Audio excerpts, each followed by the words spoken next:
A Thanksgiving Gift Part 2. Clutching Mom's hands, John was pacing through the coastal path in longer strides than usual.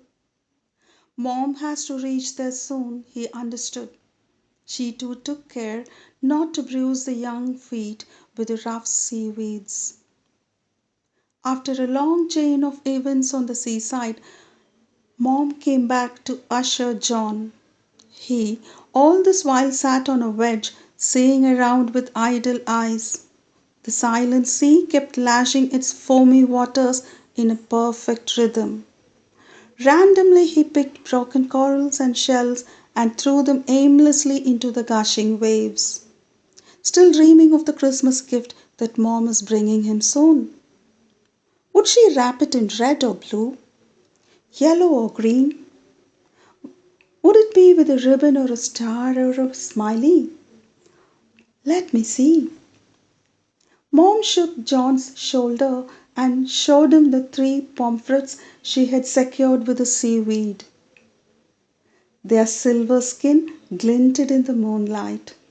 They were still gasping for breath as their gills, the reddish flesh, bulged in and out. Mom knew that John's favorite was pomfret shallow fry, and there they were. In excitement, John skipped up, held her hand, and both of them turned back home. As they moved a few steps ahead, Mom's friend Margaret called her from behind. Her voice announced a panic stricken anxiety. That much alone John could decipher. There were a few exchanges between both of them for a while. Then John impatiently opened the wicker basket to peep at the fresh catch of the evening. Dreaming of the soft flesh going down his mouth, John could then even smell the delicious aroma of them frying on a low flame.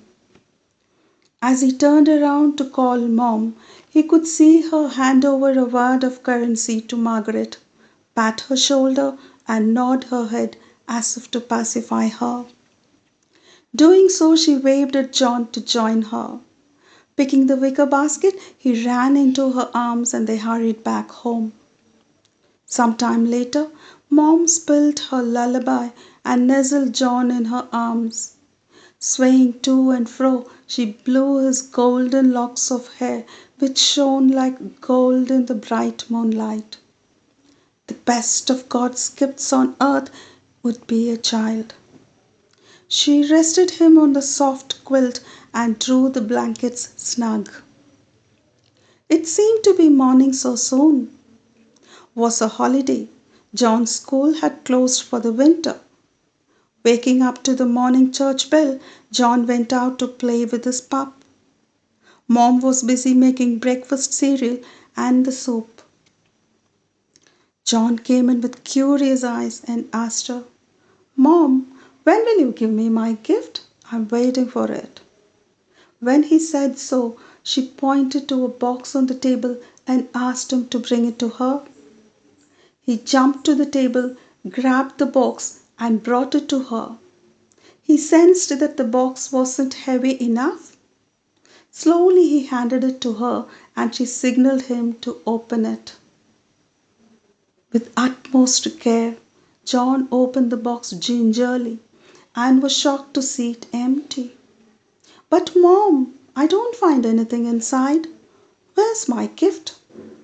Mom lifted him, hugged him, and asked, Don't you find anything here? To which the innocent kid nodded left and right.